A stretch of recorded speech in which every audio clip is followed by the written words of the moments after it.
हे तुम्ही सगळ्यांनी पाठ करायचा, मी सरांकडे देणार आहे ते सगळं। आता भारूड जे असतं ना, तर जुन्या काळामध्ये संत एकनाथ महाराज होते। कोण होते? त्यांनी काय केलं, भारूड रचली, म्हणजे भारूड लिहिली, भारूड म्हटली, आणि त्या भारूडाचा फायदा काय झाला, समाजामध्ये लोकांमध्ये विचारांचं प्रबोधन झालं, म्हणजे लोकांचा विचार करायला लागले, लोक काहीतरी चांगल्या गोष्टी शिकायला लागले। तर तशाच एका भारूडाचं आपण सुरुवात करू। ऐकायचं सगळ्यांनी? रेडी आहे सगळे? चला।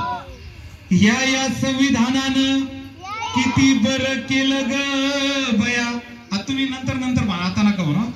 या संविधानानं किती बरं केलं ग बया, मला माणसात यानं आणलं ग बया।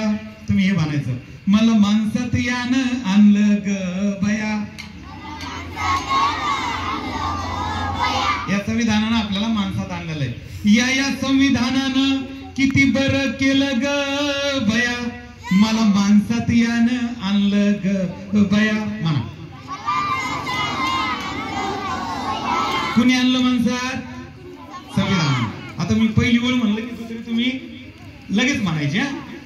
या संविधानानं किती बरं केलं ग बया, मला माणसात यानं आणलं ग बया, मला माणसात यानं आणलं ग बया। आता बघा, पहिल्या काळामध्ये स्त्रिया काय करायच्या, रांधा वाडा उष्टी काढा, रांधा वाडा उष्टी